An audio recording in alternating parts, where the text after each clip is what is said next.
Welcome to APA Voice Candidates Forum for City Council District 29. Asian Pacific Americans Voting and Organizing, that's APA Voice, to increase civic engagement is a nonpartisan civic engagement coalition representing community organizations in New York City that seeks to empower the Asian Pacific American community to build a just and inclusive society for all. My name is Sukhi Singh. My pronouns are she, her, hers. I'm a community activist and the Director of Policy and Government Relations at the Coalition for Asian American Children and Families, otherwise known as CACF. CACF is proud to be a part of the APA Voice Coalition, and I'll be your moderator tonight. The Asian American population in Queens is currently the fastest growing population in the area. In the past decade, Asian American voter participation in New York City has tripled in the recent, and in the anticipation of the recent rise of our community, we will see more voter turnout within our communities as well. Due to the recent redistricting cycle, District 29's demographics have changed significantly to include South Asian and Indo-Caribbean neighborhoods of Richmond Hill, communities of Richmond Hill. The other neighborhoods of District 29 are Regal Park, Forest Hills, and Kew Garden. During the forum, I will ask questions submitted by sponsoring and co-sponsoring organizations, as well as a few from our community members who are here in attendance. We are excited to introduce and welcome our candidates here with us today. We are joined by Councilmember Lynn Schulman. If you can wave to everyone, that would be great so folks can know who you are. Ethan Felder, Sukhi Singh, and Danniel Maio. Oh, sorry about that. All good. No need to come off mute yet. Thank you for joining us tonight. Before we start, let's welcome Mohammed Kiwamin, the founder and executive director of the Caribbean Equality Project, to give us a brief overview of the redistricting history of Richmond Hill and City Council District 29. Hi, everyone. Thank you, Felicia, for that introduction. As we are gathering here today, we're primarily hosting this candidate forum to educate community members on why this city council race is so important. As Felicia said, because of redistricting, this district now has a larger portion of Richmond Hill. And in 2022, these are some of the criterias that the Independent Redistricting Commission used in drawing city council districts for the entire New York City, which includes 51 districts. Next. What are the types of issues that can city council members vote on? Housing, healthcare, education, public safety, infrastructure and transportation, workers' rights, and climate resiliency. These are all issues that impacts Richmond Hill and the entire District 29. Next. What is a community of interest? For us in Richmond Hill, a community of interest is shared racial and ethnic background, common history and culture, common religion and language, shared institutions like grocery stores, restaurants, health clinics, and places of worship like our gurdwaras or mosques or temples or mandirs, shared socioeconomic traits, education level, income level, and shared political issues, fighting hate crimes, and also advocating for language access. Next. What is the history of redistricting in Richmond Hill? This is a 3-decade-long fight. As a newcomer, as a new political organizer in the community, I've been organizing in Richmond Hill for over 10+ years, and this fight started 3 decades ago. For many of us, we are continuing the legacies of those that started advocating for Richmond Hill and South Ozone Park to be in a single compact district. These are some of the photos from all of the activism work that's been done for the past 3 decades, including our very first Richmond Hill, very first redistricting town hall that was held in 2021. Next. What have we done? APA Voice consists of 21 citywide organizations, including many of local organizations here in Richmond Hill, Queens, including Caribbean Equality Project, Chaya CDC, South Queens Women's March, and DRUM. And we have hosted press conferences throughout the city to advocate for our issues, to highlight the needs of our entire community of interest, our Asian American community of interest in all 5 boroughs. Next. We also organize a hyper-local press conferences in impacted communities like Richmond Hill. In 2022, this was one of the largest press conferences we organized that represented our Sikh, our South Asian or Indo-Caribbean communities. It was held right at the Gurdwara on 118th Street. We partnered with the Sikh Coalition, not the Sikh Coalition, the Gurdwara there to make sure that, one, we have a space where our community could access it, but to also show how our community is divided into different neighborhoods by district, by lines, simply by blocks. And these are some of the photos from that rally. Next. We also organized a New York City redistricting town hall in Richmond Hill. This was held on Liberty Avenue at Liberty Palace. We educated community members about the importance and the impact of redistricting. From this town hall, we were able to sign up community members to testify. This particular town hall was co-organized by Caribbean Equality Project, South Queens Women's March, DRUM, and Chaya CDC. Next. We've also attended meetings, we've organized meetings, and we've also testified at the various hearings. These are some of the photos that represents the work that we've done. We've also organized an art contest to educate young people on the importance of redistricting.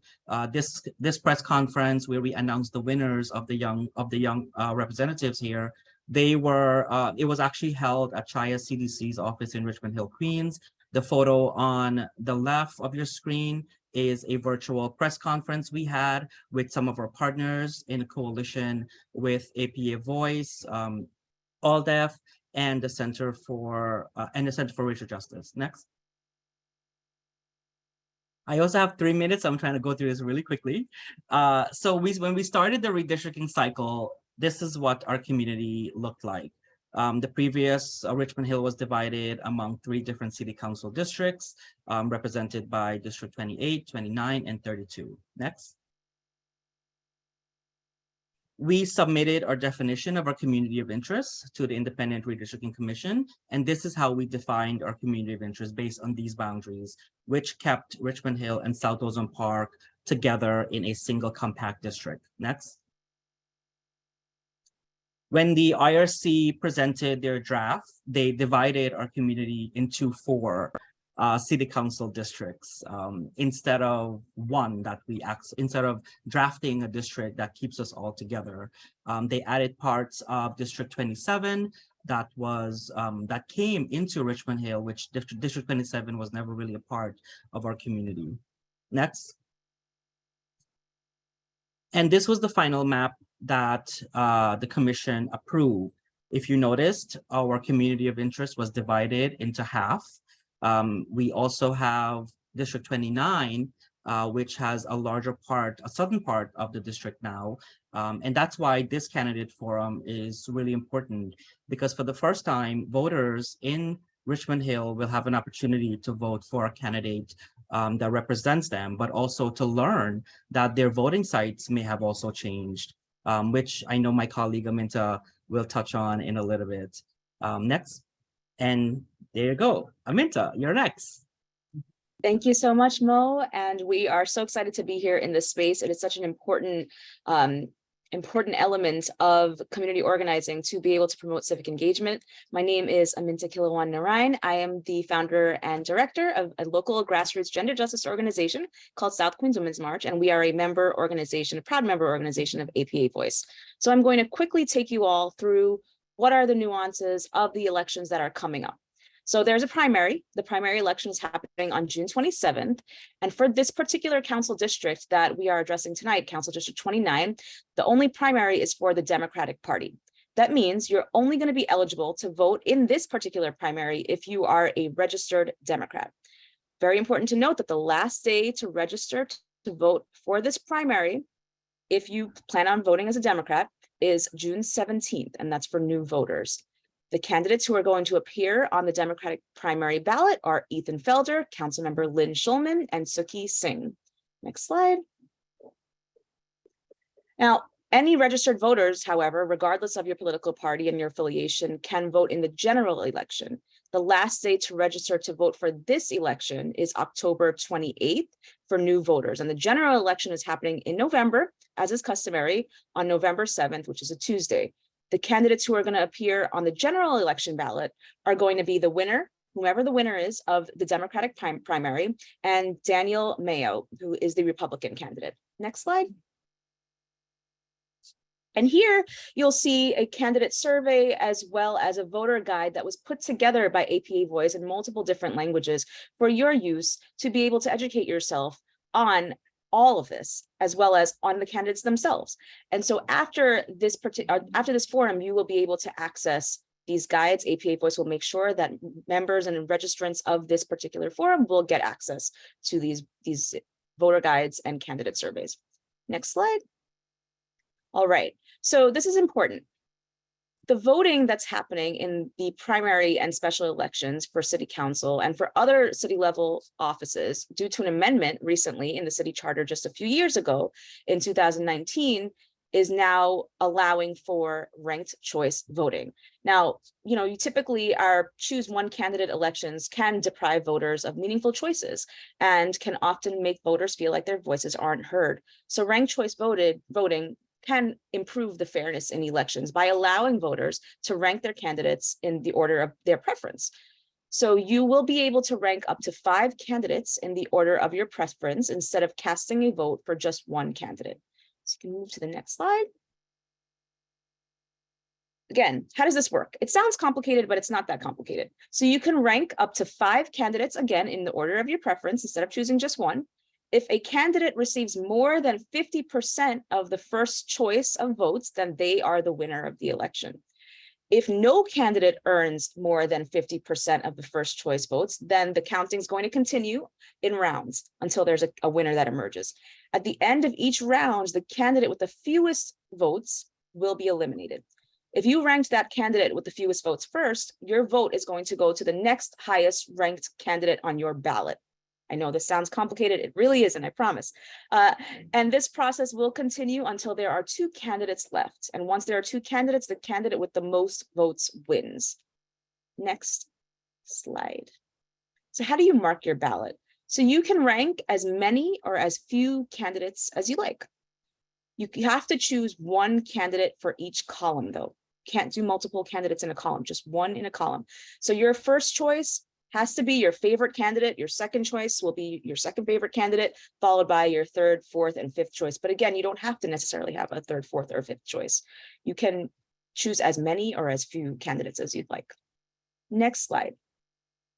So some very important points.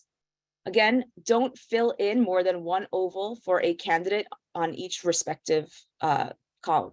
Don't give more than one candidate the same ranking. So you can only have one first choice candidate, one second choice candidate, etc.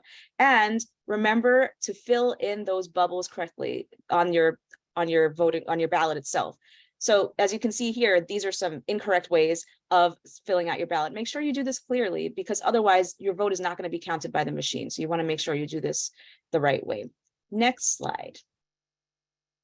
Now, this is just an exercise would like to run people through because it might not seem intuitive. This type of voting might not seem intuitive. So if you want to take out your phone right now and just scan that code on the side. So you just go to your camera function on your phone, and then you put the camera over that code on the left side of the screen, and then it's going to take you to a website. When it takes you to the website, you're going to get an opportunity to try to rank not candidates, but issues, just for the sake of this exercise. And so you can take a moment. You'll see here there's various choices. This ballot is asking you to rank the top issues you are most concerned about. Among them, immigration legal service, anti-Sikh Asian violence, language accessibility, affordable housing, and public education. So you all can now take an opportunity. You can rank those, and you'll literally see on your screen how this functions as you rank your choices.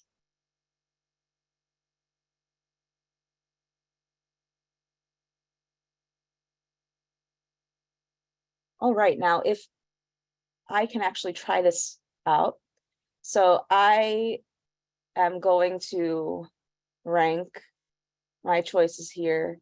These aren't actually my choice. I'm just going to do this randomly. So I will rank affordable housing as my first choice. Public education as my second choice. Anti-Sikh Asian violence as my third choice. Immigration legal service as my fourth choice. And finally, language accessibility as my last choice. And now I'll vote. And now we'll see how this all shaped out. All right, so based on the votes, you can see here. Now, who would be the winner here? The winner appears to be public education. Oh, the winner is affordable housing. The winner is on the screen and I did not read that. Okay, well, the winner is affordable housing. And you can see how that ended up happening, because clearly they had that choice had the most votes ultimately. Yeah, so this is ranked choice voting. This is how it works. And it does give you an opportunity to vote for more choices than you ordinarily would be able to. And so with that, I think the next slide we can go to. Just want to make sure there's no other slides. All right, with that, I will now turn it back over to our amazing moderator, Sukhi Singh, to take us through the most exciting part of this event, the candidate forum itself. Thank you so much, Mo and Aminta. City Council members in New York City play an essential role in empowering our community through budgeting, the legislative process, and land use oversight.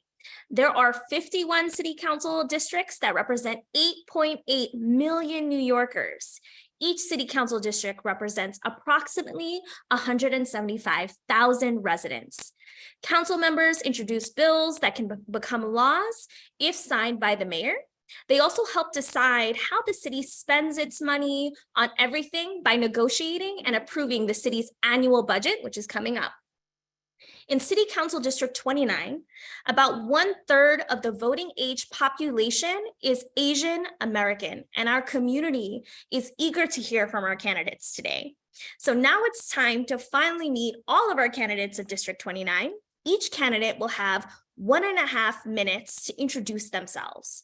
Our timer, which is me, I'll remind you in the chat when you have 30 seconds left. And then I will also remind you that time is up by unmuting and saying time's up. Let's start with City Council member Lynn Schulman. Thank you very much. I'm very glad to be here tonight, and I'm sorry that we couldn't see each other in person, but I look forward to the engagement. I am Lynn Schulman. I am the current council member, and I just want to tell you a little bit about myself. I come from a working class family. I grew up in the district. My mother was a substitute teacher, and my father was a yellow cab driver. I have decades of leadership in healthcare advocacy and progressive causes, and I'm running for re-election because I feel it's very important for this in the city council to further our vision for how to bring about the change we need in our Queens communities.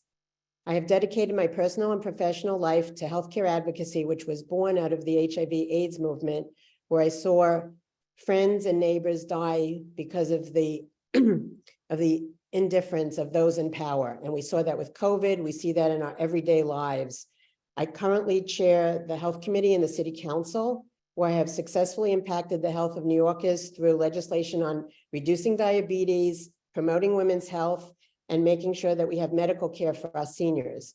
My goal is to ensure that all New Yorkers, regardless of their zip code, have access to affordable quality health care. And I look forward to earning your vote on June 27th for re-election. Thank you. Thank you. We'll move on to Sukhi Singh. Sukhi, you have to unmute before you start again, please. Hello, everyone. My name is Sukhjinder Singh Nijjar, but I am on the ballot as Sukhi Singh. I've been a resident around Richmond Hill and the surrounding areas from last about 27 years, and I've been, I've been a active community activist in Richmond Hill and Ozone Park and Kew Garden as well. I've been a Sea Culture Society, part of Sea Culture Society for the last 14 years, as you know, before we were mentioning in the earlier that how Sea Culture Society been, holding a lot of events. We've been really center of all these interfaith, events, who serves the community actually on the ground. And from last couple of years, we've been seeing there's a lot of disparity going on, which the money that the city is supposed to be allocating and then bringing to the area where we are from, which is obviously our district, it's just that it's not coming through. It's not, that this is why this is why I'm running. I mean, I have personal experience on hand, and then that the fair share that need to bring back to our area. And I'm glad that Richmond Hill is included, and we need our money for the schools, safety, and everything that comes along with that. Thank you, just in time. Ethan, you are next. Thank you, Felicia, and thank you to APA Voice for convening this forum and for all that you do to build civic engagement and inclusive democracy, because that's what it's fundamentally about. I grew up here in the district. I've lived here my entire life, and I'm running because it's time for a change. Our students in our schools have had their funding dramatically cut. We cannot convene today in person because of the climate crisis that's here and now. Our healthcare access for seniors has deteriorated substantially in the last year, and will only progress by breaking with the old way of doing politics. We need a council member who's willing to listen and meet with all their constituents and act to truly support this community's residents. That's what I've been doing as a lawyer and community leader for years, delivering results for working families and for communities from across our district, from Kew Gardens getting the dangerous umbrella hotel shut down to enhance public safety in the area for residents, and to beating back voter suppression in Lefrak City. As you lay out in your presentation, it's about making sure people and voices are heard. That's why I've always been a passionate advocate for inclusive democracy. I thank all the candidates for being here tonight. As they all know, this is not easy. So I look forward to this conversation. Thank you, Ethan. And we don't have Daniel pinned, but Daniel, if you can unmute, and then I think we'll be able to see you if you're on.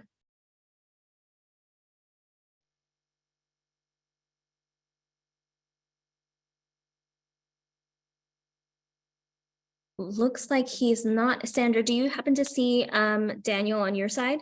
I don't see Daniel. Okay. When Daniel comes on, folks, we'll have him introduce himself and then have him answer whatever question it was that he missed. But we will get started on the question portion. So thank you all for your opening remarks.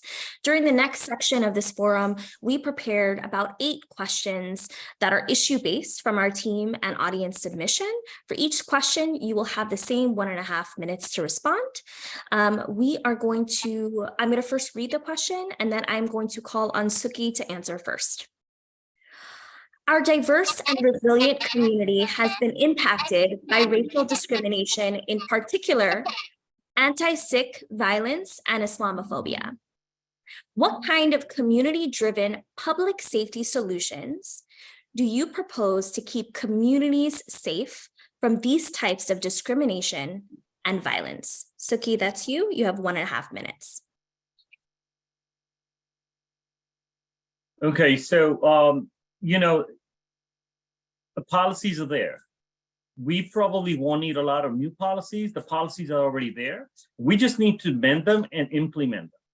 And just about 2 years ago, when these Sikh, hate crime happened, I was actually the first guy who contacted Melinda Katz, and we deployed, our public advocate as well. And we were the first-hand people that actually took care of the issue. We got all the public media involved. And we also, when we realized that after the first and the second and after a few days, it was just that, what is going on? I mean, is it the education that the culturally not aware of? But that's not the case, because we've been around in Richmond Hill and the surrounding area for about at least 30 plus years. If I've been here for 31 years, and I know there is, folks there beforehand. So we took care of those issues. We deployed all these, public departments, and Al Jazeera covered it, all the public media, the mainstream, even international covered it. I was all over the news, on those covering them, and got them what that deserved. Our victims were taken care of. But we would like to, and then after that, what we did is that we were young guys, young kids. We got together. We started doing patrolling early morning between 2:30 a.m. to I'm gonna have you wrap 7. up because you're at time. Sure. So we started deploying, patrolling, community patrolling, and that's how we started, escorting our elderly when they're walking around in the morning and the afternoon. Thank you. Just again, candidates in the chat for host panelists, keep it up so you see I put the 30 seconds right there, and you'll see it as you're talking. Same question to Ethan. Ethan, do you need me to repeat the question? That's okay. I appreciate it though. No So problem. we have seen rising anti-Sikh and Islamophobia. We've seen risen anti-Semitism, anti-Black racism, anti-Asian hate. That's why, as a community advocate and leader, I brought together our diverse and resilient communities behind a unity rally against anti-Semitism in January 2020, Stop Asian Hate Vigilant Rally in May of 2021.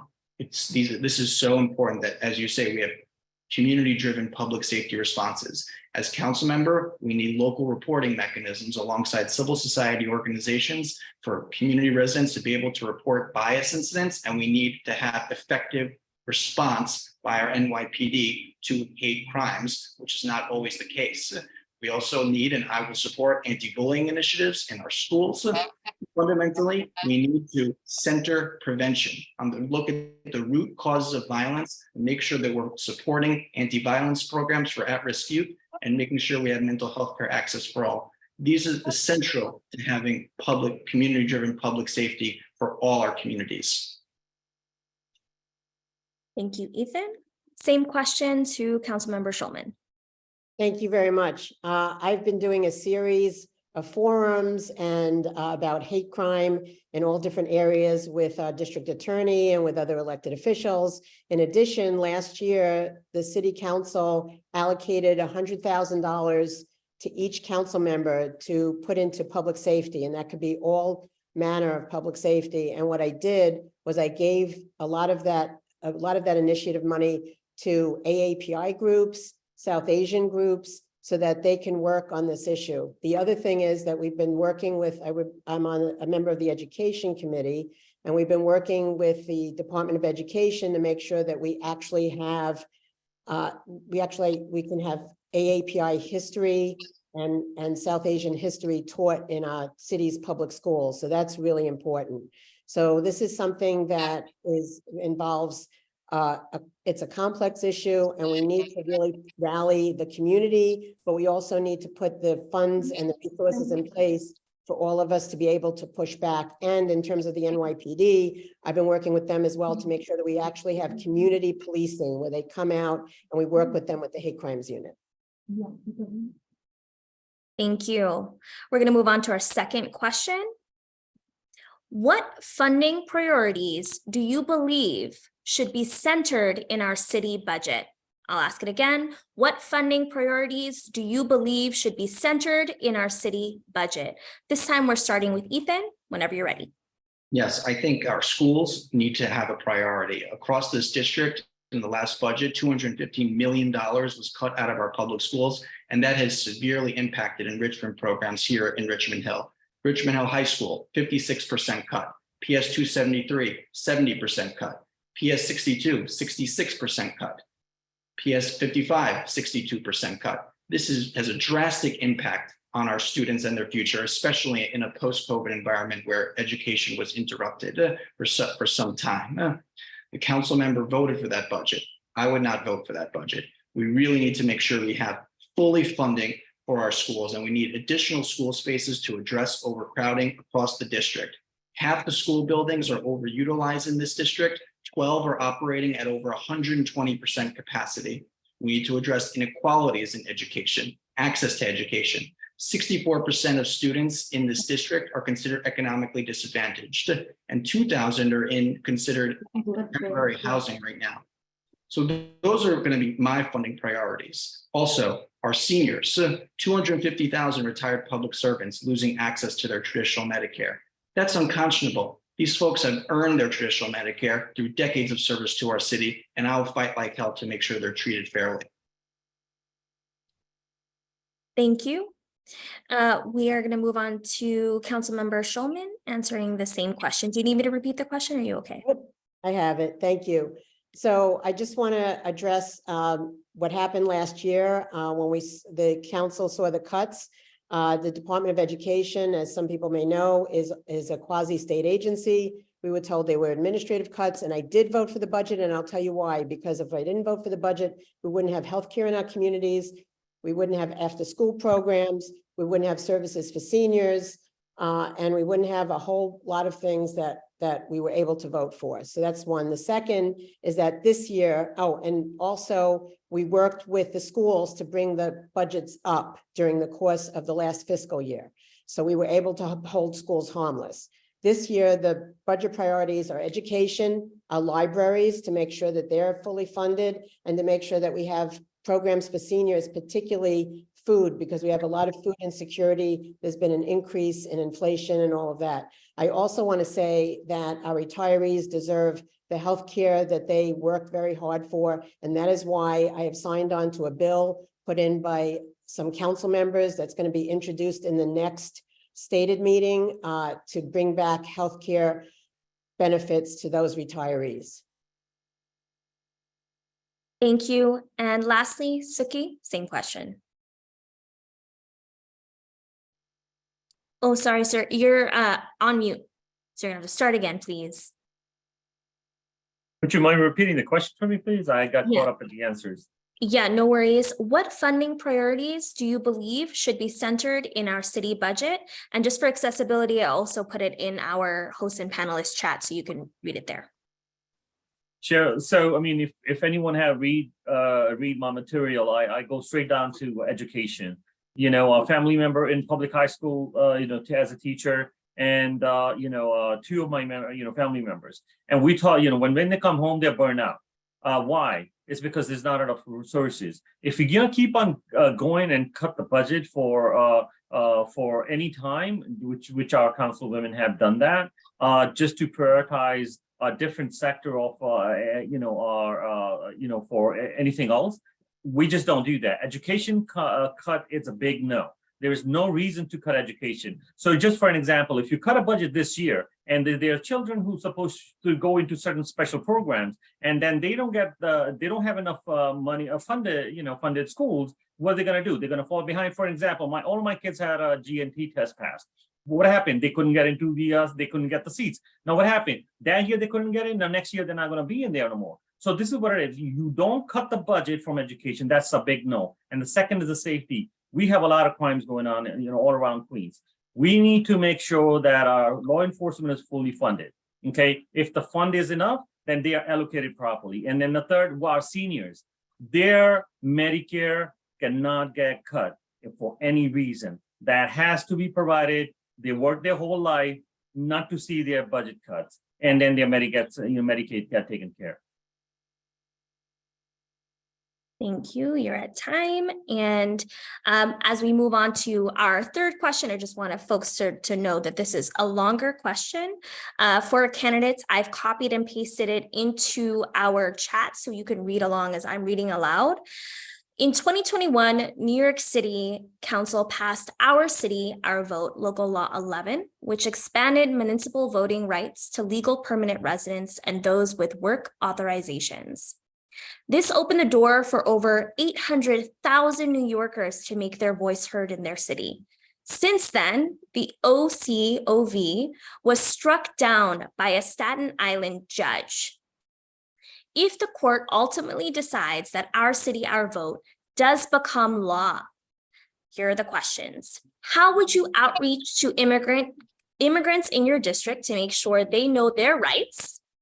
And conversely, if the courts decide that non-citizens don't have the right to vote, what follow-up steps would you take to ensure that their voices are heard? We're going to start off here with Councilmember Lynn Schulman, whenever you're ready. Same time, 1.5 minutes. Okay, sure. So one is that I just want to say that I'm a member of the budget negotiating team for the New York City Council, and we pushed last year to put money in pending the outcome of the court case to make sure that there was voter outreach, that we could educate people about the, non-immigrant, non-citizens on how they could vote and everything else. So that's one. In terms of if the courts reject that, what we would need to do is go to the state level and see if we could get legislation there, because I think the court case is based on us having the wherewithal to do that, the authority to do that. So that's what I would do there. And in terms of outreach, listen, I've been in Richmond Hill since last fall when I knew the lines were going to change, and I've gone to the gurdwaras, mosques. I've been all over the district talking to individuals and community members. And I would make sure that we would bring in the resources to educate people on how they can vote and hold voter registration drives and pull in you guys to work with us to figure out how we can get the word out. Thank you. We'll move on to Sukhi.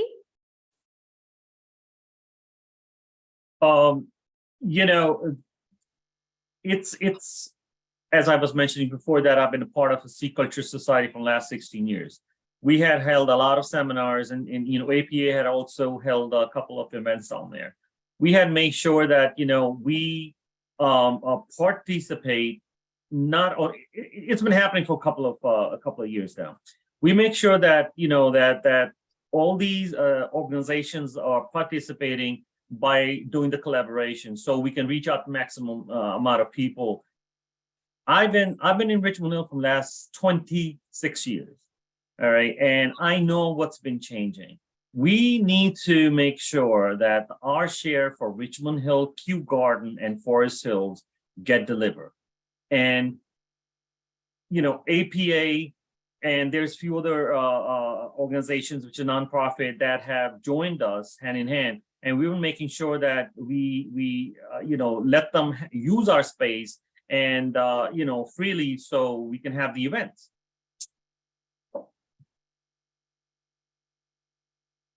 Thank you, Sukhi. And lastly, Ethan. Thank you, Felicia. I've been representing and fighting for residents of this community long before there was a redistricting and line change to a council member's district. As a labor lawyer, I've been fighting for immigrants, for immigrant workers, both documented and undocumented, for years. I got my start as a volunteer lawyer at Make the Road New York, fighting for undocumented workers, making sure that their dignity and their rights are respected.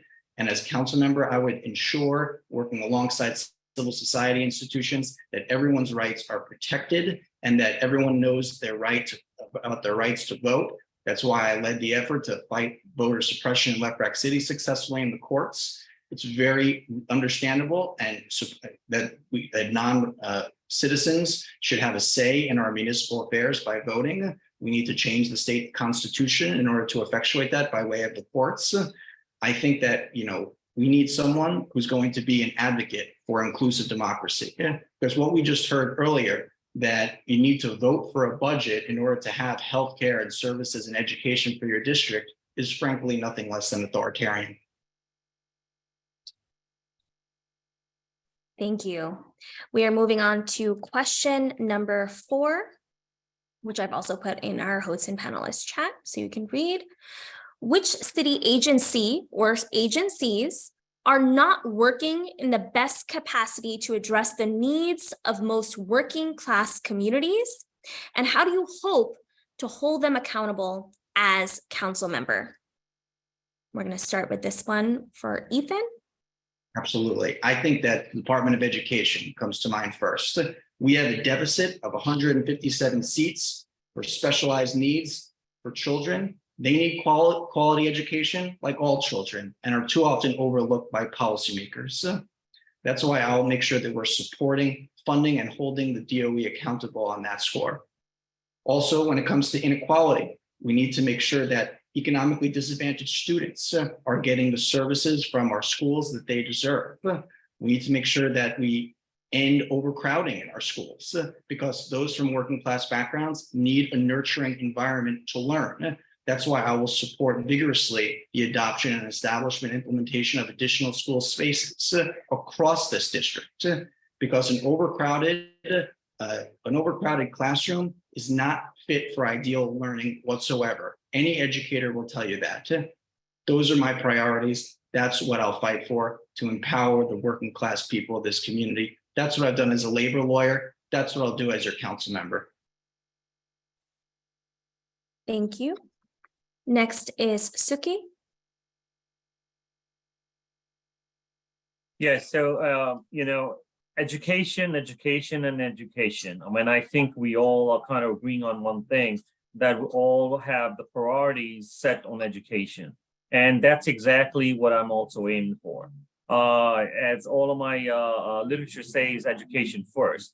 The department have cut down the budget. We keep on going back to the same thing. You cannot cut the budget for education. That's one thing. We need to bring that budget back. Second, we need to make sure that the schools are properly funded and their teachers are properly resourceful.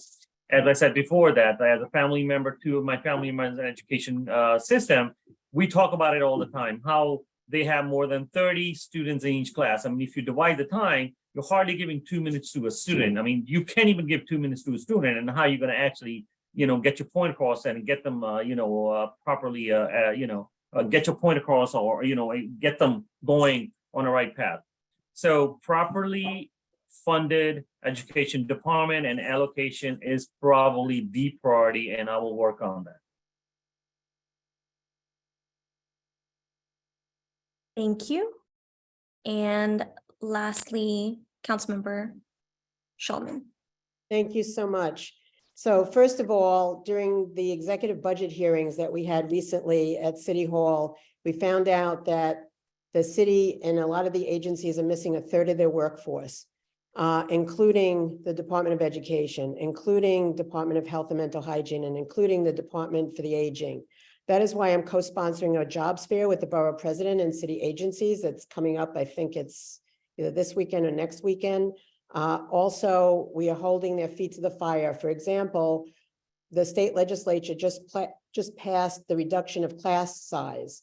And we want to make sure that that's implemented. And when we spoke, when we had the Department of Education testify, they couldn't tell us exactly how they were going to implement that. So we're going to be holding more oversight hearings around that. We're going to be holding more oversight hearings for all of the agencies to make sure that they come up to the levels of staffing that they need in order to get the job done for our communities. Okay, thank you. We're going to move on to our fifth question. 1 second. Okay. Our city has experienced a surge in the high number of asylum-seeking families in the past year, mostly residing in temporary migrant shelters. What will you do to help the migrants that currently live in those temporary shelters? And what goals do you think the city government should be pursuing to address the need? How would you lead our district and community to share the responsibility? We are going to start with Councilmember Schulman. Okay, thank you. So I just want to tell you, we're dealing with this now in the city council. And one of the things we did, we passed a big package of legislation last week to reduce the number of days that you need to be in a shelter in order to be eligible for permanent housing. It was 90 days. Now it's basically 0 days. Also, what we're doing is making sure that they have access to more permanent housing, because when we do that, and actually when we move homeless into permanent housing, we have room to help out the migrants who are coming here. So this is a constant path that we're on. And also, the other thing I wanted to mention is that one of the things we're going to be asking for as part of the city budget is to make sure that the city is held accountable in terms of how many come in, where are they located, where are they putting them, how is that working? Right now, it's being done on a crisis basis. We want to have a holistic approach where we all work together. We want to bring in community groups and other organizations to make, especially those that work with asylum seekers, MOCs, Moya, the Mayor's Office of Immigrant Affairs. So these are all things that we're currently working on, but in particular, we want to make sure that we have a path to affordable housing, to permanent housing. Thank you. Next, Ethan. Yes, so we're a welcoming city, we're a sanctuary city. We need to make sure that these asylum seekers are treated with humanity and respect, and we need to make sure that our right to shelter law is not amended or changed the way the mayor wants.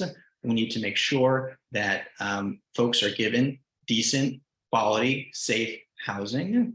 We need to make sure there's accountability in the city for when it comes to budgeting. Right now, there's $4 billion in the budget going towards asylum seekers and housing and other services. At the same time, we need to make sure that we're giving asylum seekers a path to work authorization and legalization. These folks have come here. They're looking to build a life. We're not going to be deporting these folks anytime soon. So we need to bring them, integrate them into the mainstream of our city. They are going to, just like in other places around the country and around the world, be very strong contributors to our city and make our city stronger and better. Thank you. And lastly, Sukhi. So, I'm an immigrant myself, and so is my family. I've been here for 30 some years, but you have to understand that the way these cases are coming in, if we need to have a proper placing for them, not within the city limits first. That's my opinion.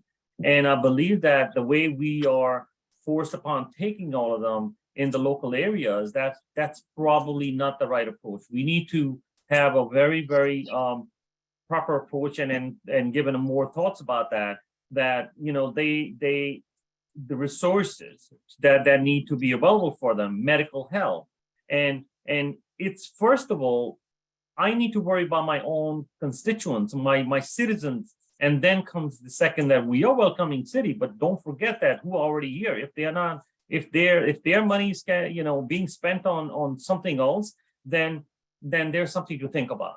That's something that I really emphasize on. And of course, we are a welcoming city. We will have some sort of system set up for them, and we will make sure that they have a path to citizen with the respect of background check. If they are not willing to provide, if they're not willing to go through the clearance of that, then we need to have taken a different approach, making them citizen. Thank you.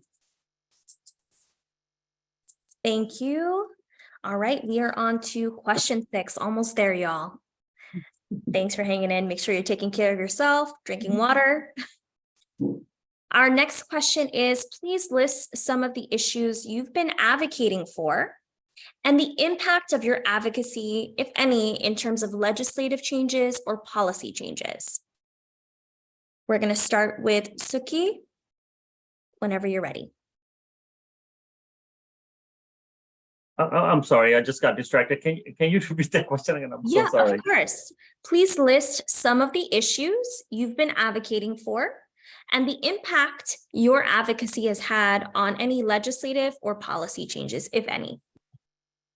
Sure. So I've been, this is how I first always say, until you're outside, you're just a noise. Until, when you get elected, you become a voice of your people. So a lot of policies are already placed in. When we have to come up with a policy, there's a lot of negotiation take place. All this money gets spent, that taxpayers' money. First, we need to make sure that are those policies are being implemented properly or not? If they are not, then let's work on that. Instead of just keep on introducing new policies all over again and again, why don't we just make sure that the policies that are there that are being implemented? So safety, education, and diversity and quality of life overall in general. Those are the issues that I will work out, and I will make sure that the normal citizen, that the quality of education or quality of life that we're looking for, where does that reside? what are the issues? That's what we need to bring in, and that's what we need to pay attention to. Thank you. We're going to move on to Councilmember Schulman. Thank you. So we're just coming out of the worst public health crisis of our lifetime. And Queens was and particularly our district was the epicenter of COVID. And a lot of the reason for that is because of a lack of hospital capacity. We've had over the last 20 years, we've had 10 hospitals closed. A lot of those hospitals in the district. In fact, we only have 2 hospitals in the district, Forest Hills LIJ on one end and Jamaica Hospital on the other. So I've been pushing to expand hospital capacity. I've been pushing to expand healthcare resources so that anyone, no matter what zip code somebody lives in, they have access to affordable quality healthcare. And I also am working on a public health agenda for the next 10 years with the Commissioner of the Department of Health. So we don't go from crisis to crisis. We don't go from COVID to polio, to MPOX, to all of those things that are going on. LGBTQIA plus health is a big issue for me. These are the things that are really important. By the way, just want to quickly point out that when Ethan earlier said that the asylum seekers were costing us $4 billion, that's a number the mayor is using to leverage the city council to cut essential services. The number that our economists have come up with is closer to $2 billion. Thank you. Thank you. And lastly, Ethan. Thank you. Here are the things that I have been ensconced in delivering tangible results for the community. Voting rights. As a community board member for 6 years on CB6, I got involved in fighting back against voter suppression undertaken by the Democratic Party in Queens and the Board of Elections in Lefrak City, winning in the courts 3 different times. That's something that really made a difference for the folks in Lefrak, 6,000 mostly minority voters. I led the fight, rallying the community on the steps of Borough Hall, calling for the dangerous umbrella hotel to get shut down, which eventually took place after the community demanded it. And I've been ensconced in building inclusive democracy, elected a district leader. We started having monthly district meetings with candidates for citywide office, for local office. We had a debate for the last council race in 2021. And in that debate, the council member talked about fighting for expanded hospital capacity.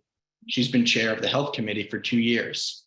I haven't seen any plan or any tangible results when it comes to fighting and delivering actual healthcare expansion. In fact, right now, coverage is being threatened for 250,000 retirees, and she has done nothing as chair of the health committee. Campaign promises should matter. It's time for a change. Thank you, Ethan. Just in time for our next section. We're going to turn up the heat a little bit, y'all.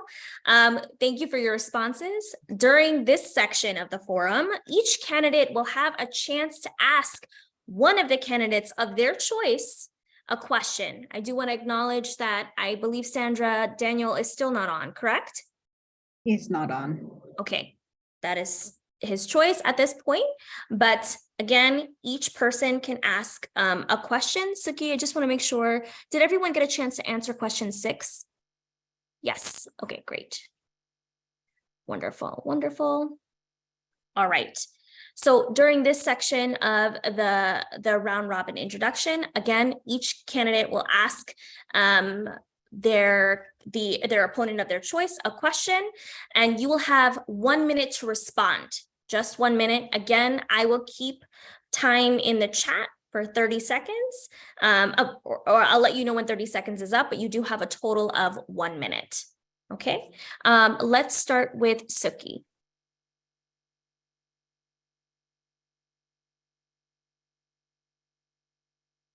You can ask any candidate you'd like a question, just one. We are basically, I can speak for myself, but because Ethan is in the same boat as me, we are not as elected yet. So I would like to ask our councilwomen that give us 2 things that you actually have brought in And, there's a lot of disparity going on, education cut. Why was it, why did we thought about cutting a budget for education? What have you done to bring in the cultural awareness? There's hate crimes have happened in Kew Garden and Richmond Hill. What actual steps that you have taken? I have not seen anything in Richmond Hill besides local churches and temples and temples have taken the initiative, but I haven't seen anything from our administrators. So please enlighten us that we haven't seen. When, Okay.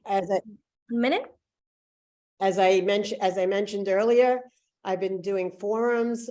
We've been working with the AAPI community. We've been working with a number of organizations in combating AAPI issues, and also in the South Asian community. So we've been doing a number of things, working with the district attorney, working with the 102 precinct, working with the 102 precinct council, the 112th precinct council. So me and my staff have been involved in the community. And I will tell you that the community, Richmond Hill right now, is not under my auspices. That happens in January. But like I said, I have been in the small part of the community that we already have in Richmond Hill. I have been there, and I have been there constantly in schools and everything else.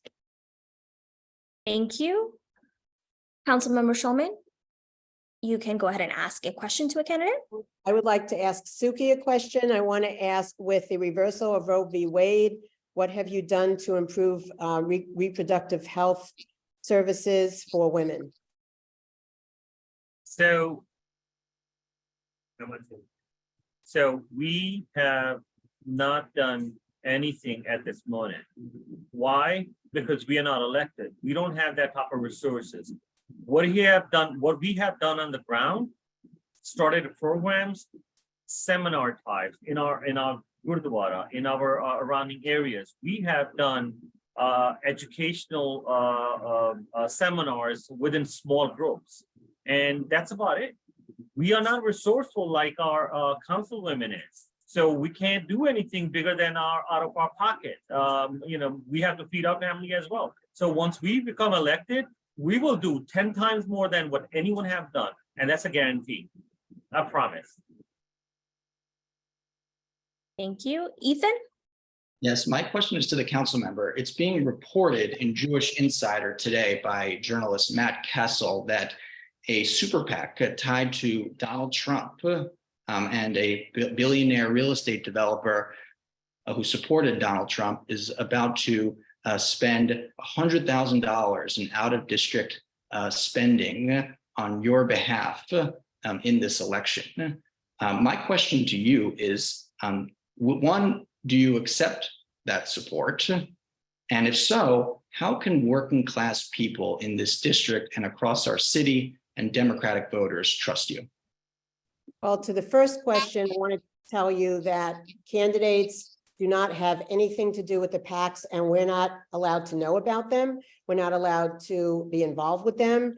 We're not allowed to comment on them. So I just want to let you know that, and that was done even in the last campaign that happened. And that happens with a lot of the PACs that are around us, number one. Number two is that I have a lot of working class people that are supporting me, and I'm very proud of that.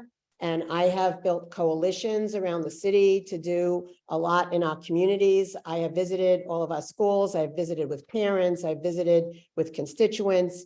And I have done a lot in that regard. So I just want to let you know that the working class person, I come from a working class family. My father was a yellow cab driver and my mother was a substitute teacher.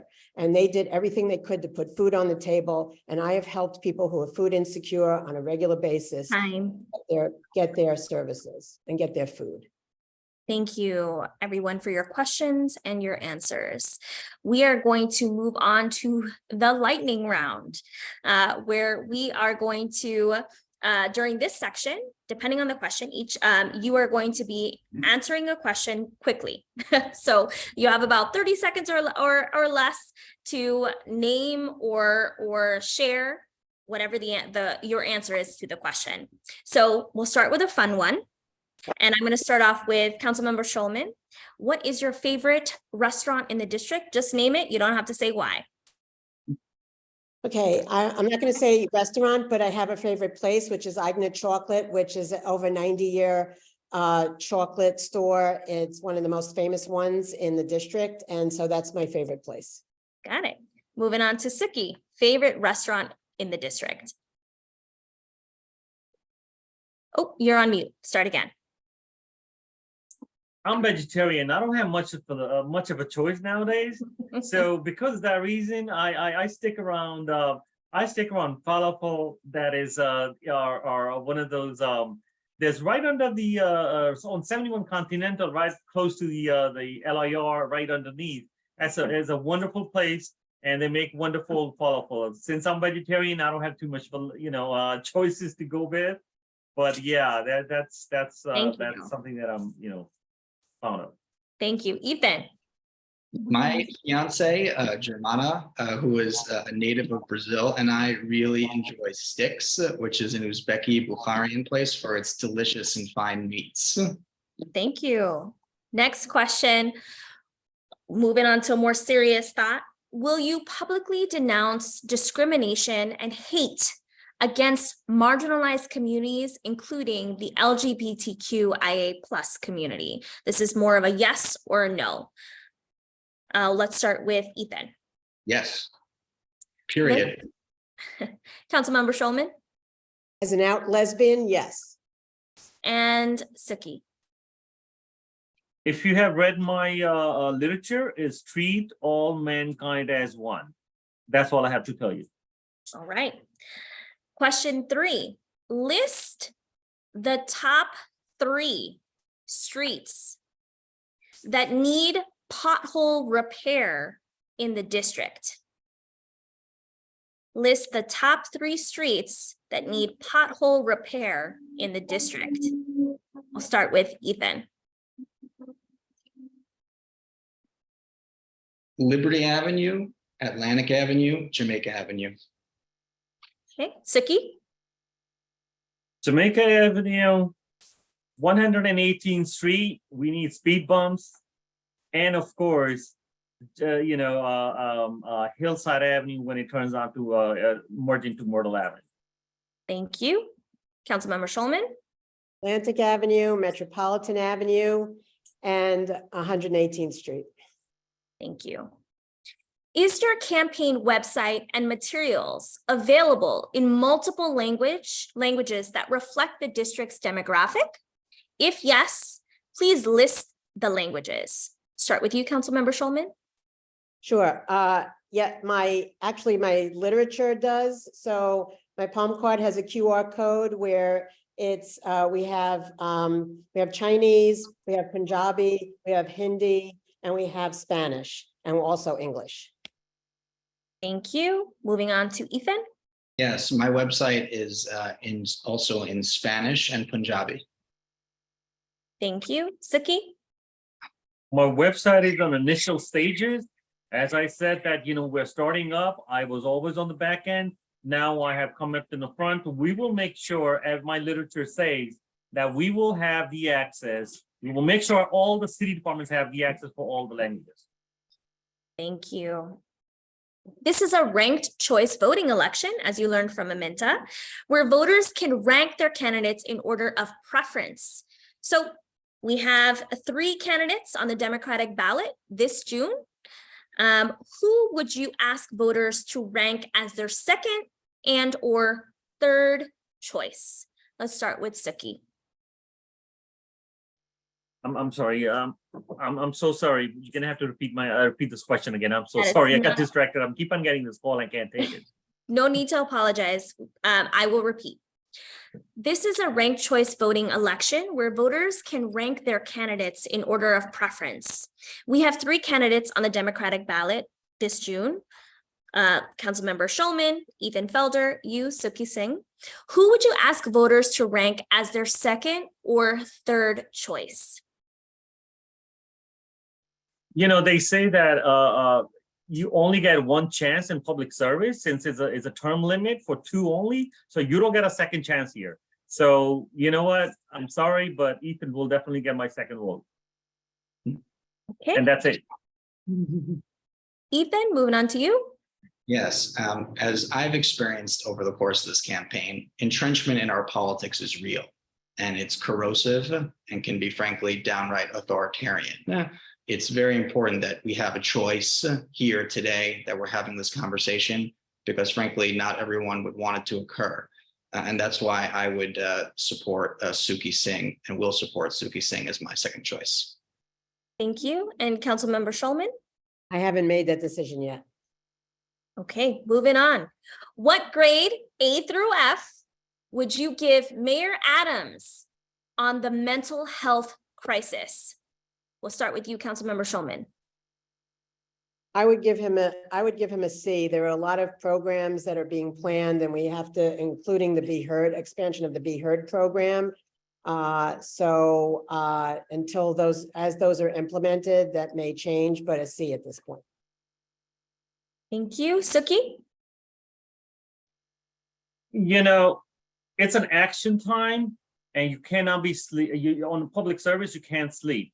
So it's a 24-hour job. At this point, I mean, he's a new beginner, yes, for sure. But yeah, I will definitely give him C as well. Thank you. And lastly, Ethan. I would say also a C. I think we need trauma-informed mental health care and supportive services when it comes to treating those who are our fellow citizens and fellow neighbors, fellow human beings. And we can do a whole lot better in ensuring that we have universal mental health care access for all people. Thank you. This next one, yes or no? I'll start with Sukhi. Do you believe migrants should have the right to safe and well-maintained shelter in New York City? Yes or no? Yes. Thank you. Ethan? Yes. Thank you, Councilmember. Yes. Going back to Councilmember Schulman, name one Asian American that inspires you. Grace Meng. Ethan? Mabel Lee, a 20th century suffragette who really Thank you. led the way. So, sure. And Sukhi?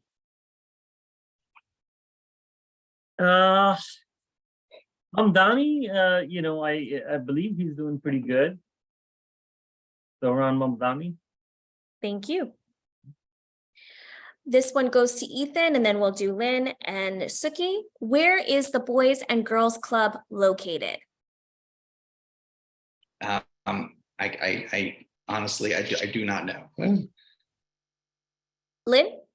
Liberty Avenue, and they just asked my office for funding, and we've been talking with them, so very familiar. Sukhi? It's right on Atlantic Avenue by corner of 112, right by the gas station, isn't it? That's the one. That's correct. Yes. Thank you. All right, now we are going to move on to questions submitted by our co-sponsors. You know, we couldn't put this together on our own. APA Voice is an amazing coalition of grassroots organizations that do the work, particularly in Council District 29. So it's so important we acknowledge their need for sharing their important questions. The first question comes from Jahaji Sisters. This is from Co-Executive Director Shavana Jorawar. The question is, the Indo-Caribbean community is the second largest immigrant population in Queens, only surpassed by Chinese-born residents. Yet we are very often not always included, or we are very often excluded rather from efforts to improve Asian American health outcomes, resource allocation, language access, data collection, and more. Data on our community can help make us visible. What is your commitment to making sure city agencies disaggregate data for AAPIs, that's Asian American Pacific Islanders, including the Indo-Caribbean community? I'm going to start here with Councilmember Schulman. You'll have the same 1.5 minutes to share. This is very important to me, and actually I've been working with the City Council to disaggregate LGBTQIA+ information in that city agency. And so one of the things that we're looking to do is have that disaggregated in all the city agencies so we can actually provide services in the manner in which the community deserves, so it's not undercounted and not underrepresented. Thank you. Same question to Ethan. I will have Indo-Caribbean representation to inform everything that I do as a policymaker and as a council member, including when it comes to data collection. Thank you. And Sukhi? So as a part of a Sea Culture Society, I served as 14 years. We have about 20,000 plus data that is from Asian background, as Sikh and any other cultures. I'm part of Indo-Caribbean myself, and we know how to get that data, and we will make sure that it is in firsthand served. Thank you. Our next question, I'm also putting in the chat for you so you can read along, is from Caribbean Equality Project, asked by our board member, Ramdat Singh. For the past 8 years, Caribbean Equality Project has been fighting to protect Afro and Indo-Caribbean LGBTQ plus immigrants in New York City, especially during the pandemic. In Richmond Hill, community-based organizations are a lifeline for vulnerable and marginalized community members. Historically, LGBTQIA+ advocacy, gender justice, and hyperlocal civically engaged organizations in District 29 have received little to no discretionary funding. If elected, what is your plan to equitably distribute discretionary funding to sustain LGBTQIA+ programs and services in Richmond Hill? And what about this process, if anything, would you change? We'll start off with Ethan. Thank you for that question. It's an important one. I've been in conversation with this issue generally with the chair of Community Board 9, and she's communicated to me her concerns about how discretionary funding has been undertaken in a variety of ways, including, as you say, ensuring that it is done equitably across groups and make sure that all our civil society organizations receive their fair share of discretionary funding. And I commit to doing that. I think that we need to also do participatory budgeting. In the end, the council member is a representative of the people, and every constituent, every civil society group should have access to their council member, and their council member should be willing to meet with them. And I commit to do that. Thank you. Sukhi? So last year, when I ran for a district leader, I came very close to making it. And we promised that if we make it, we will set up a one free line that have the access to my team within 24 hours, or if not my team, I will be picking up and make sure I'm available at least 16 hours out of the day. That's when you actually show your constituent that you're a public person and you're part of them. They can reach you, walk into the door, and then find you and not find a poster saying that we'll be back. So I'm one of them, and I've been serving more than 18 years in Richmond Hill and surrounding areas. I will be there, I promise. And lastly, Councilmember Schulman. Yeah, thank you for the question. This is really a great question. So when I became a city council member, what I did was I took the discretionary monies and I looked at the list from the prior council member, and I made sure that we had a more diverse group of organizations that we were giving money to. And as a matter of fact, in this year's budget, I've proposed to give discretionary funds to the Caribbean Equality Project, and I'm very happy about that. And I've been speaking with Mohammed, and in fact, we had an LGBTQIA+ roundtable as chair of the health committee at the city council, and we have a hearing coming up on Monday, of which a lot of the organizations that you're talking about are going to be coming and testifying. So this is something that I'm extraordinarily committed to, and I've already have a record of doing that. Thank you. Our next question comes from South Queens Women's March, Aminta Kilawan Narayan, founder and director. Our Richmond Hill community has been impacted time and again by gender-based violence epidemic. Most recently, Richmond Hill lost Mandeep Kaur to domestic violence. Mandeep suffered at the hands of her abusive husband for many years and left behind 2 small daughters. What have you done to support victims and survivors of gender-based violence? We'll start off here with Ethan. Yes, this is an issue that's near and dear to me. It's a worldwide problem. I think 100 women tragically every day are killed due to gender-based violence around the world. And I, as council member, will do everything I can to support and fund civil society organizations that are dedicated to addressing this epidemic. As a labor lawyer, I've been fighting for women in all aspects of their lives, and that will be no different when it comes to being a council member. This is, really something that not just is passionate for me. It's also something as someone who is engaged and an expecting father of a girl that is near and dear to my heart, and you have my commitment to really go to bat on its behalf. Thank you, Councilmember.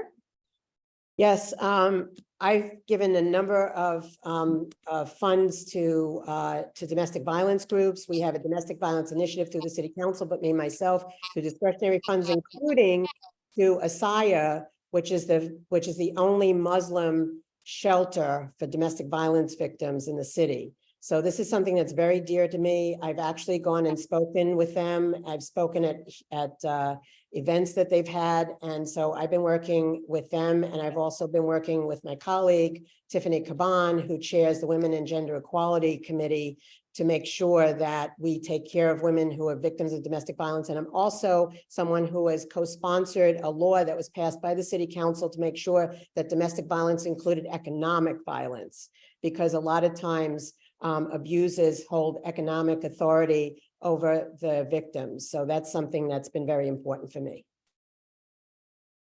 Thank you. And lastly, Sukhi. So you mentioned a case, Mandeep Kaur. I actually dealt that case on a firsthand. We again, I'm also on the advisory board on the Melinda Katz office. At the same time, we made sure that her voice got heard. So we did the small visual in front of her house when that happened. At the same time, and after that, when her paperwork needed to get delivered to her family, I happened to be, I was actually traveling back home, for my family's, one of my family members got sick, so I had to visit.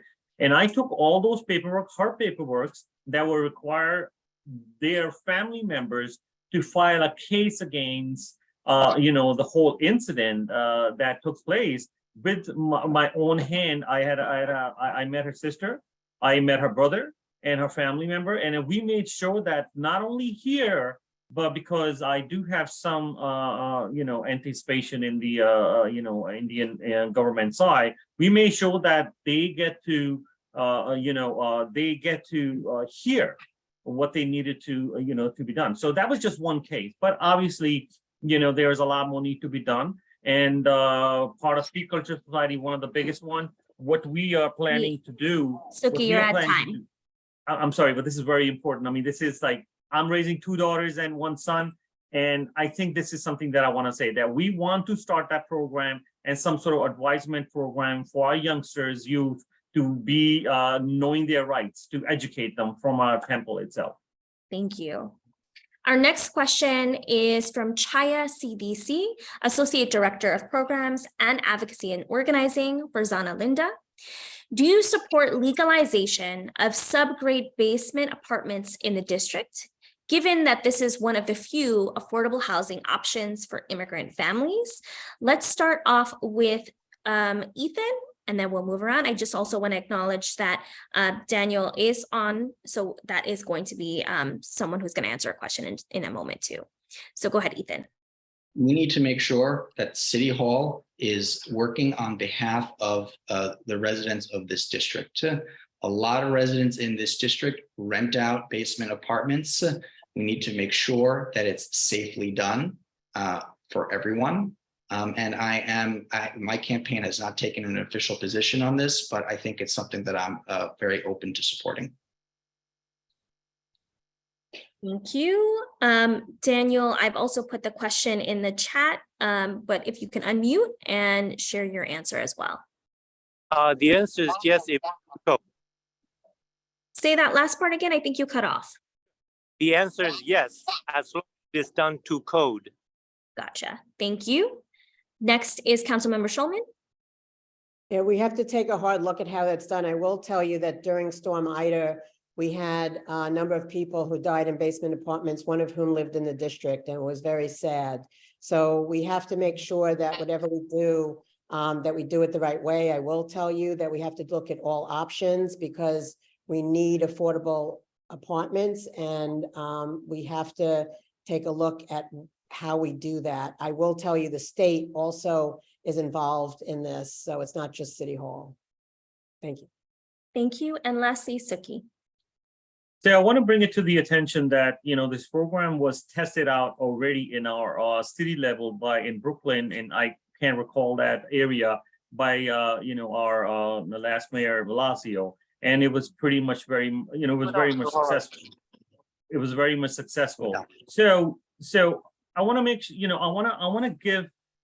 I want to be very straightforward. I mean, yes, they should be, but I also want to make sure that the owners have proper guidelines and the safety issues taken care. If the basement is, it's rentable, they have to meet certain guidelines. And if they need to get it fixed, or if they need to fix it, or if they need to meet those guidelines, and the city has to come up with some sort of funding line to the owners so they can actually create those affordable housings. Have those maybe a loan line, maybe at 0% or available. I mean, city can do that for the owners, that they can apply it, and then maybe that funding can be available for the owners. And there go our affordable housing, issue that could be resolved by that. I mean, so many buildings out there, if they can, safely under the, building laws, and if they need to get it fixed, they should have some sort of line. Usually, I'm also a owner myself, and,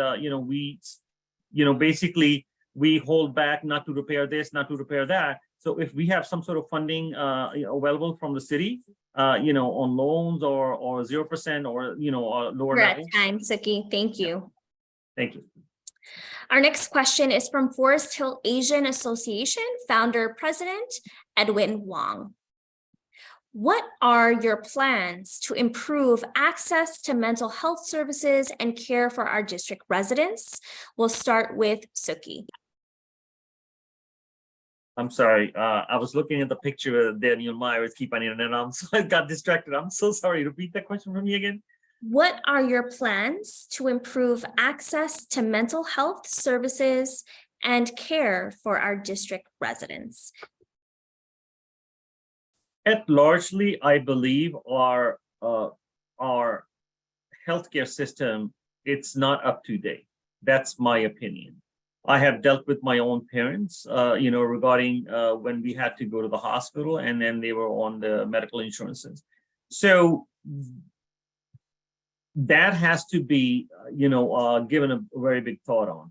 And the policies that are there, if they need to be changed, if they need to be amended, properly funded. Again, everything comes back to funding. The city council, have to make sure that the quality of life that you can only have by providing proper funding to the departments like Medicare, education, and then that. So for the healthcare, yes, we need to look into that very, very deeply, because mental issues can lead into more issues, and then so on and so on.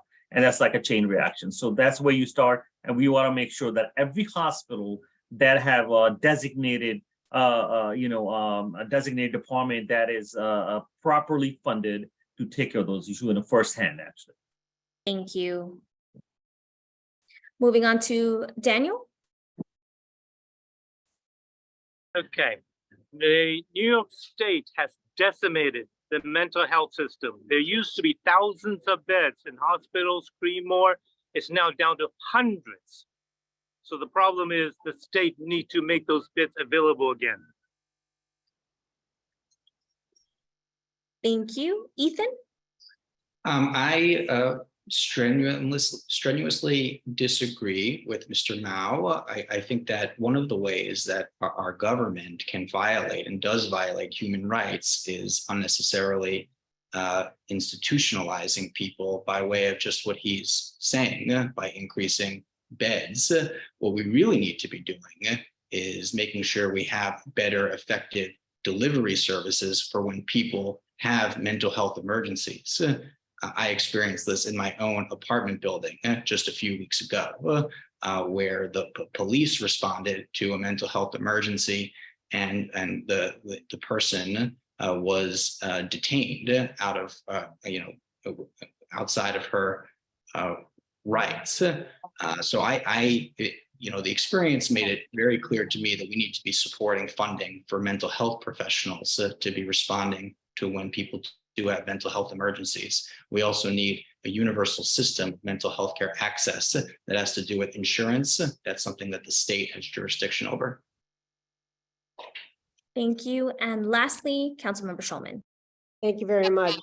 This is something that's very important to me. The City Council just introduced a legislative package called the Mental Health Roadmap, which follows. What it does is it makes sure that we don't have shortage, because there are a lot of shortages in staffing. It works on evidence-based care. It works on the premise of talking to people who are involved in the mental health system and seeing what solutions they have. This is person to person, and it involves pulling together city, state, and federal government to come up with solutions that work for folks that need help, because we have a mental health crisis in the city. And until we address that in a very comprehensive way, we're still going to be dealing with a lot of problems down the road. Thank you. And now we are moving on to questions that have either been submitted when you registered and or questions that have been submitted in our Q&A section from folks watching today from home. Our first one starts with, and let me copy and paste it so that you all have it to read as well as I'm reading aloud for our candidates. District 29 borders a large section of the abandoned Rockaway Beach branch, an exceedingly rare and invaluable transit corridor, especially considering South Queens is a transit desert that is in many ways disconnected from neighboring Queens communities to the north and in the Western Queens. There are currently two proposals that have gained traction for this transit corridor. One is called Queens Way, and it would like to use the corridor exclusively as a linear park, and Queens Link, which would like to reactivate as an M train subway extension with included park space alongside and underneath the tracks. Which proposal, Queens Way or Queens Link, if either, do you support and why? Let's start with Councilmember Schulman.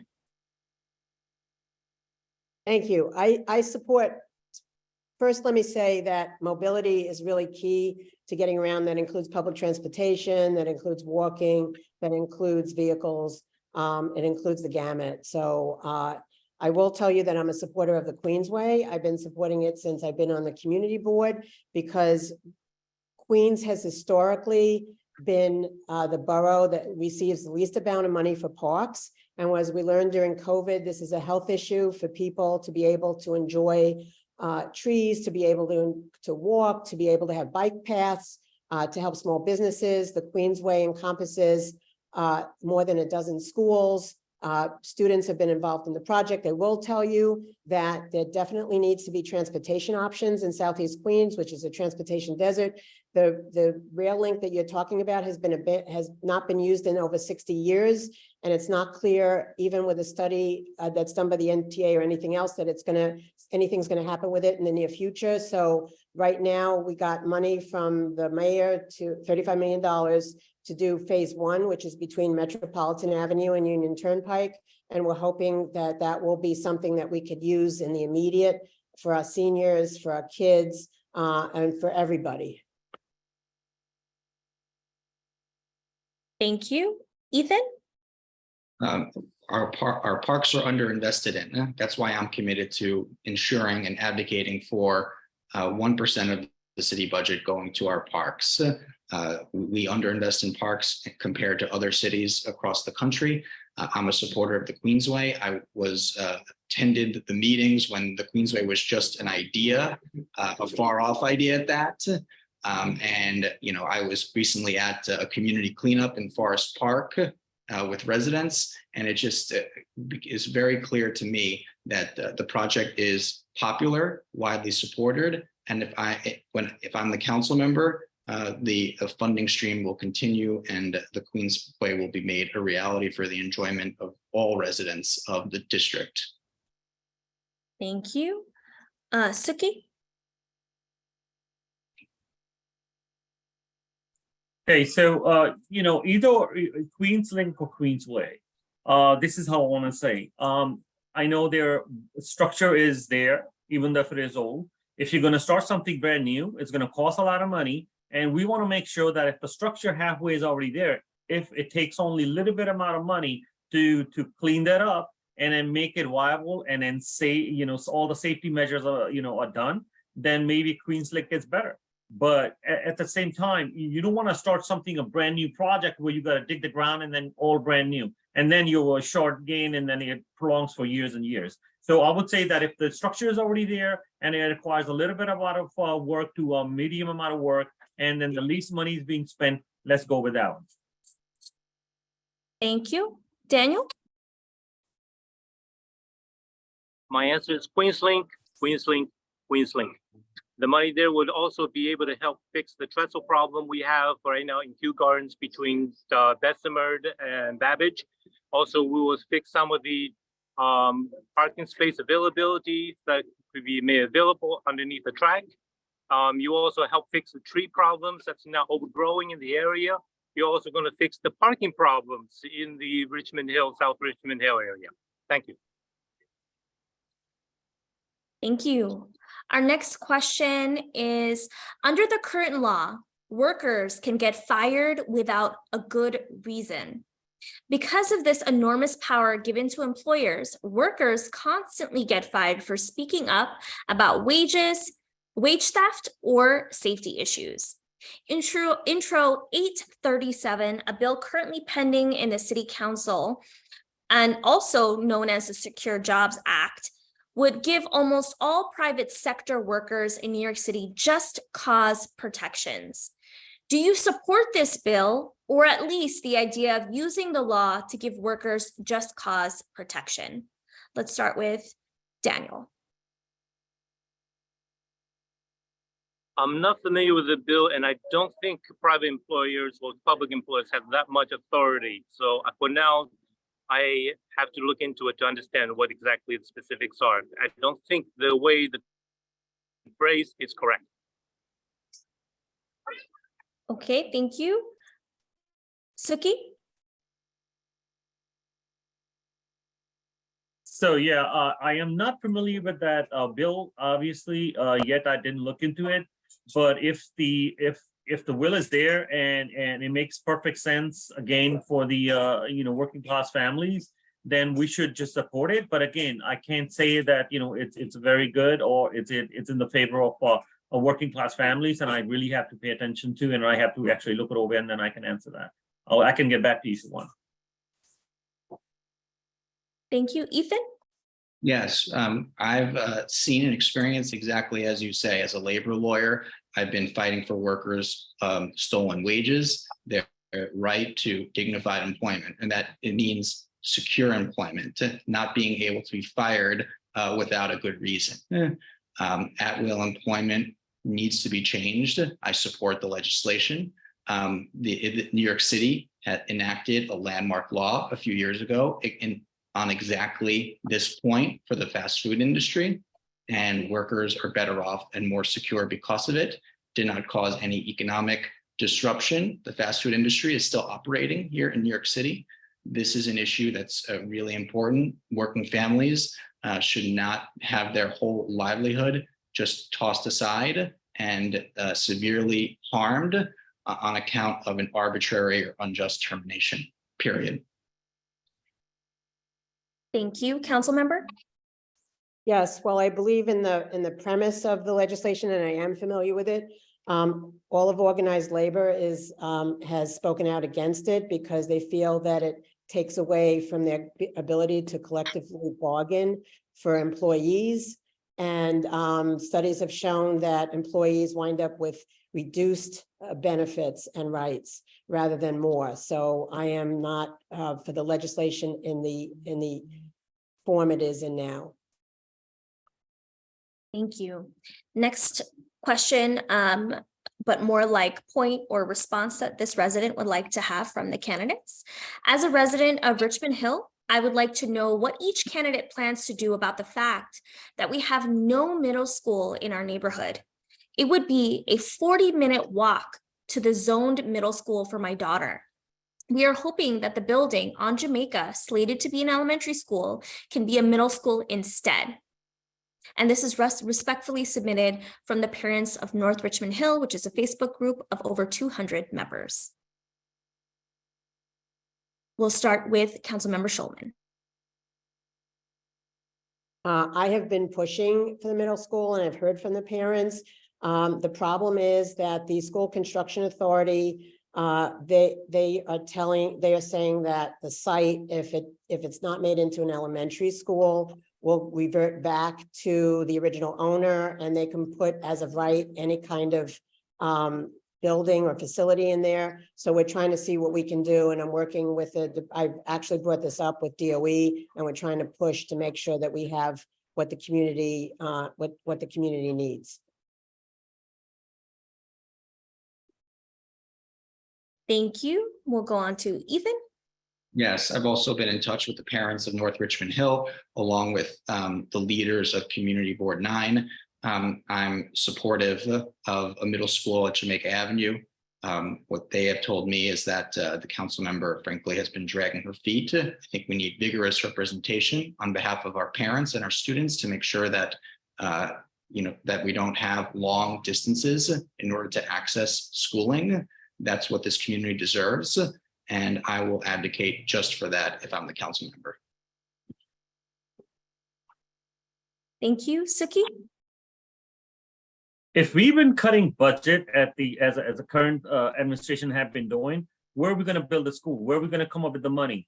So the first thing is that, you know what? There's no question asked. The education, we should have schools every 10 to 15, 20 blocks. We should come up with more survey. I mean, how many working class families have a raising family, and what is even if we could have every 15, 20 blocks, we could have a school. And it doesn't have to be big. At least we have schools around the corner where if our kids if we need to pick them up and drop them off in a quicker way, then we should have more schools. Doesn't hurt. We need to come up with a plan to buy the properties from a private owners or whatever. Put up more schools. That's when our kids are going to be smart. That's how we make leaders. That's how we make the working people. That's how we produce labor. That's how we produce engineers and doctors and even politicians. So we need more schools. Buy anything you need to buy. If there's a park that is empty or abandoned, put up a school down there. It costs more money. Put the money in there. Schools. Education is probably the most important thing. I can't say more. Thank you. Danniel. This is actually a very simple solution. The way to which students are basically allotted to certain school had to do certain fixed educational community boundaries. Change the boundary lines. Let some of the students who live closer to those middle schools be able to go to those schools. You don't need extra dollars. You just need to change some simple bureaucratic stupidity rules. I mean, some of the parents who live South Atlantic Avenue are telling me, I have a school right across the street, but because I'm south of it, I cannot go. It's only a few blocks away, but I gotta go many more blocks away. Change those stupid rules. Thank you. Our next question from the audience is, do you support Diwali being a New York City public school holiday?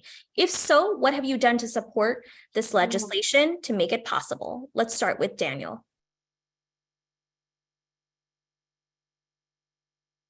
First of all, we love all holidays there, okay? So Diwali is one of the major holidays in our community. As far as I'm concerned, whether it's official or not, you should always be able to celebrate it. And if students want to take the school day off without having been officiated, they're allowed to, and they should not be penalized for it. Okay? Because if we start, we already have the problem, the school is not doing it for a very obvious reason. We don't have enough school days left if all the holidays are being recognized. Okay? So let's, at least for those who celebrate it, let's not penalize them. Have them celebrate it right now. It doesn't need to be officially recognized, because then you are having other students who don't recognize holidays to be denied their education. Thank you. Sukhi? You know, that's my background. That's my culture and my religion. We do celebrate Diwali as a Bandi Chhod Divas. That's a Sikh day that we celebrate according to our, messengers and gurus. But I have to agree with, to a certain extent with Danniel, that we should have this as of a community based, a holiday. Why I say that? Because my priority is education. I mean, if kids wants to celebrate from the culture who actually their family celebrate them, yes, please let them. Do not penalize them. I celebrate. I want my kids to celebrate. But if you just make that mandatory for everybody's schools to be off, we don't have a lot of days. I mean, there could be a lot of snow days that we have to shut down the school. There could be a lot of heat days. And, like my family member teaches as a high school teacher. And she said that sometimes we have to move our students into a different classes. Why? Because the AC doesn't work. So, yes, again, Bandi Chhod Divas is my Divas. I take a day off on Vaisakhi on my holidays, but they shouldn't be penalized. That shouldn't force upon every single individual out there. But I do celebrate Diwali and Bandi Chhod Divas. Time. Ethan. Yes, we need a city that's culturally attentive and sensitive to all its groups. This is an important holiday. As a community advocate, I've played a role in making sure that our city is delivering inclusive services to all our communities when it comes to halal and kosher meals in our schools. And as council member, I hope to continue that work to make sure we have a just and inclusive city for all. Thank you. Council member? Yes, about 3 years ago, I approached Vijay Ramjatan, who is the president of the CEC and also a community activist in Richmond Hill, about making Diwali a school holiday. And I sponsored a resolution in the city council to do that. The assembly passed that part of the bill, the Senate hadn't. And so I've been working with my colleagues in the council to push and make sure the Senate passes it so that it does become a holiday. In addition, we had a Diwali celebration at the city council chambers, and also Vaisakhi, which we did for the first time this year. And we are pushing to have a recognition of Vaisakhi as well as something to be recognized by our public school system. Thank you.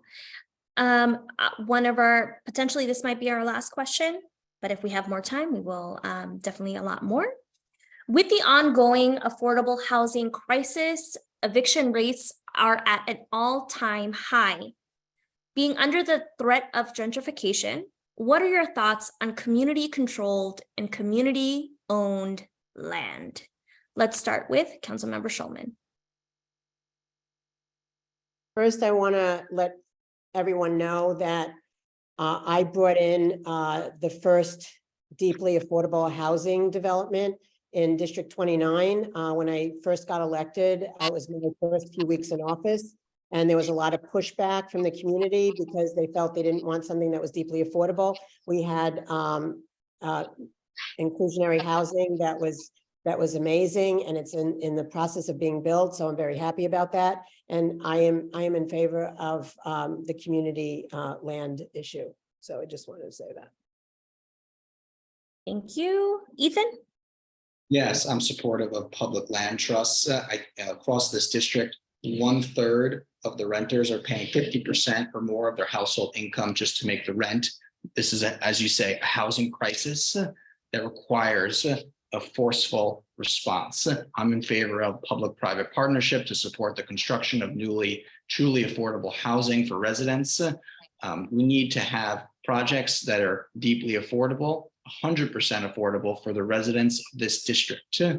We look at Richmond Hill, it's an area median income of around $75,000. We need to make sure there is housing to meet that need. And I will be an advocate to make sure that we have affordable housing, not just across our city, but in District 29. We've experienced and seen the proliferation of luxury housing in parts of our district along Queens Boulevard. And, you know, there's only one candidate in this race that has big real estate, the revenue supporting it by way of out of district campaign contributions. I asked the community, who do you trust to support truly affordable housing? Thank you. Sukhi? So I use the term, versus affordable housing versus rent stabilization. The pays are not going up that fast, but the rent is going fast. So, I would say that, I'm a very big advocate of everyone should have a roof on their head. At the same time, if the landlord are being hurt because there are certain laws that is decades old laws are only going for renters, then yeah, let's work on those laws first. At the same time, because those laws are hurting the landlords, let's first also look into those laws. The policies are there. Maybe they need to change. Maybe they need to look into. They're decades old. They're never been looked into. And secondly, affordable housing and rent stabilization.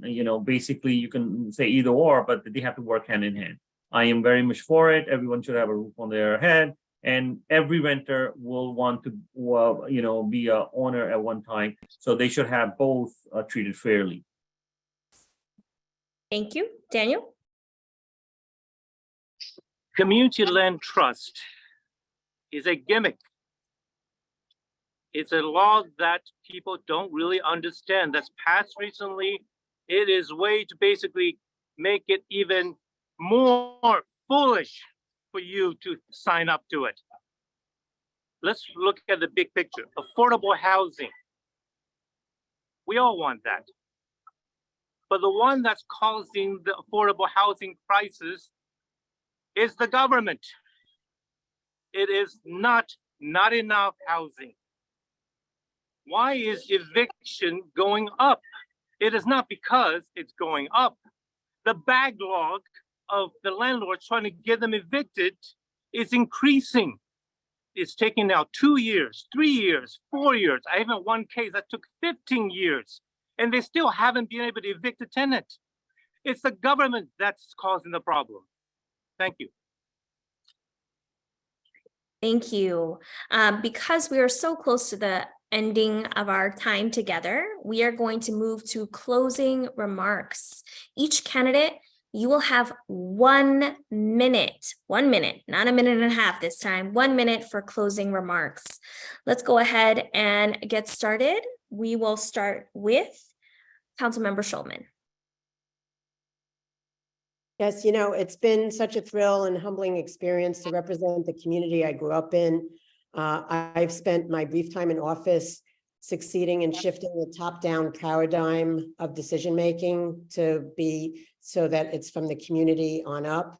And I just want to say that I am very proud to have all of organized labor supporting me, including 32BJ, where my opponent Ethan Felder worked.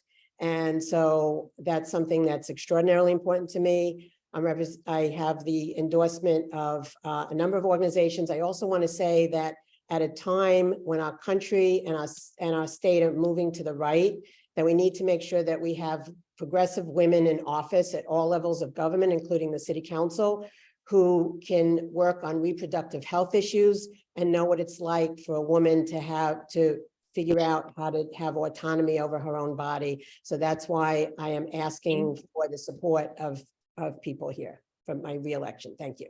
Thank you. Moving on to Ethan. I've been fighting for the people of this district long before I became a candidate, before I could ever imagine being a council member.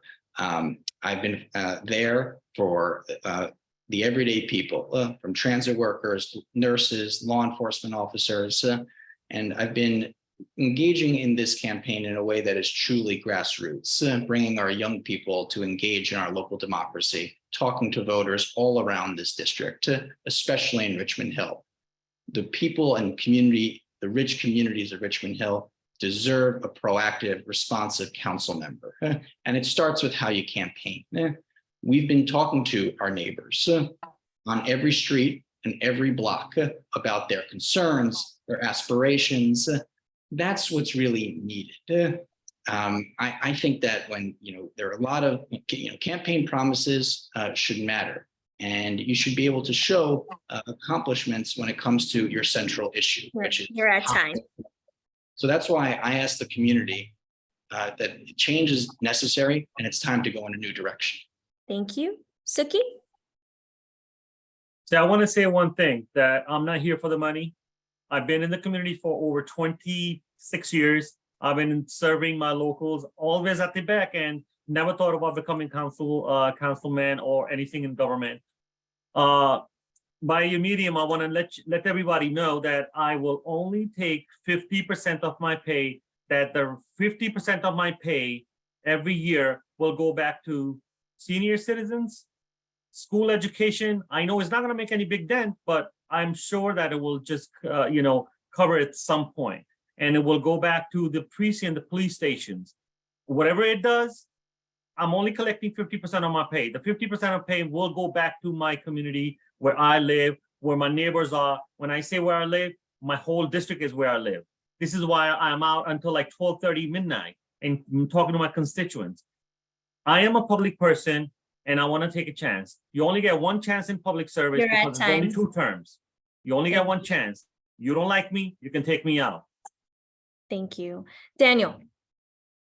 First of all, I want to apologize to the audience for not having participated in the first hour of your session there. I was at the Royal India Palace and there were people coming in that did not realize you have moved online.